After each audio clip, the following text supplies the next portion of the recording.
A.J. Hammer live in New York City. And I'm Brooke Anderson live in Hollywood. AJ, it's been incredible. Pretty hard to believe, actually, the response we got today to the incredible story Showbiz Tonight broke last night. Actor Charlie Sheen's startling claims that the government may be covering up what really happened on September 11th. So many emails coming in. We've been really overwhelmed today. Between the emails, the blogs, the websites, everybody is writing and talking about it. Charlie Sheen made the comments during a hard-to-believe interview on a radio show. And don't move, because in just a moment, the host of the radio show, the guy who actually spoke with Sheen, is going to join me live here on Showbiz Tonight. But first, let's get you up to speed on the latest developments. The more you look at stuff, especially specific incidents, specific events in or around the fateful day, it just raises a lot of questions. The questions Charlie Sheen is raising about the 9/11 attacks are raising a lot of eyebrows. Our email inbox immediately started to overflow, and the coverage on Showbiz Tonight is getting a lot of attention. The website 9/11 Blogger calls Showbiz Tonight's coverage, quote, the first time a major news station has covered 9/11 questions in any reasonable format.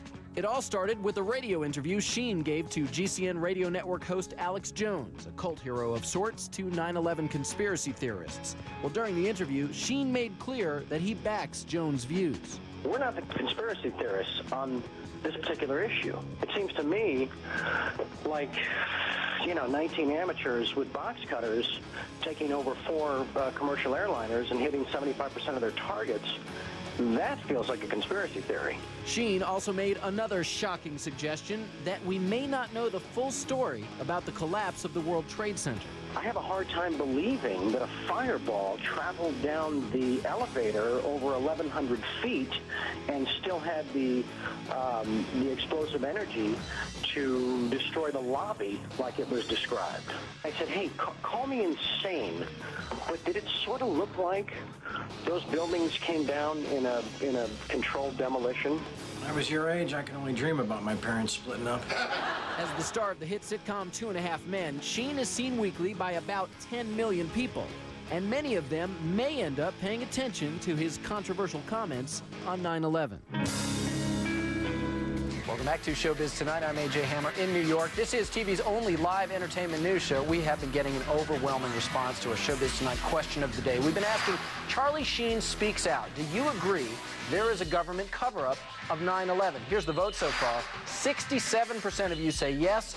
33% of you say no. Some of the emails we've received includes one from Jennifer in North Dakota. She writes, Charlie Sheen has no evidence, and it is a shame that celebs get their voice and opinions heard because of their status. We also heard from Danny, who lives in Kentucky.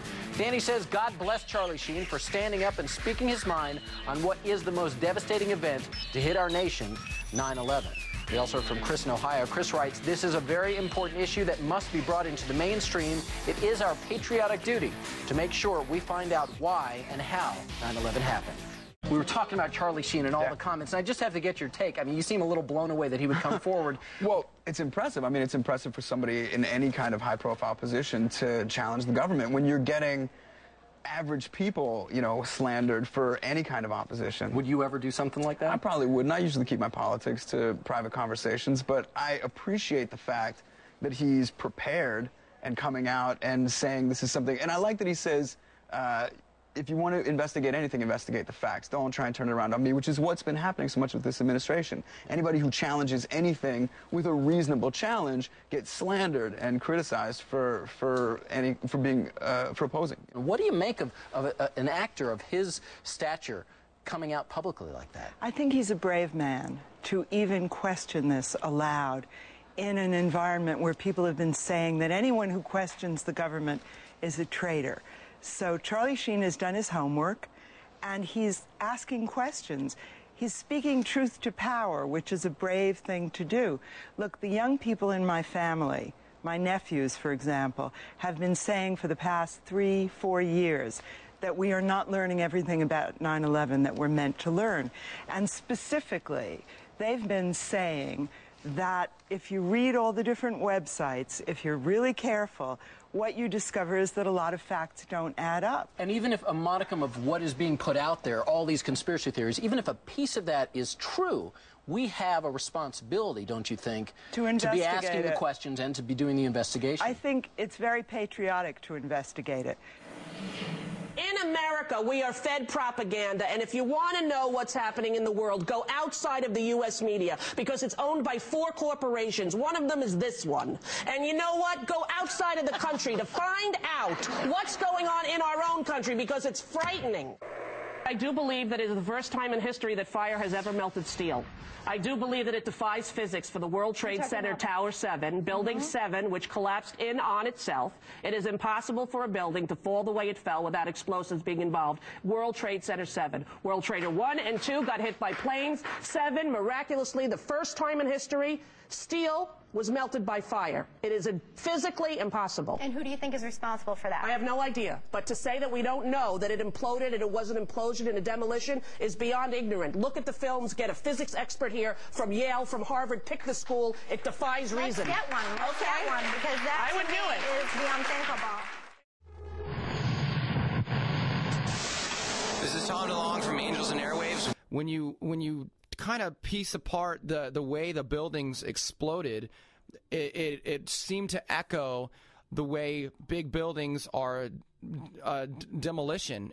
We can describe that 2 weeks before 9/11, there was teams of people that were entering the World Trade Center doing things that were unknown to most, shutting off the security systems and whatnot. We do know that the buildings were made to withstand incendiary temperatures thousands of degrees more than what was happening when it all went down. We do know that the buildings came down in a fashion extremely similar to a controlled demolition of a building. There's no possible way that it could have happened the way they describe.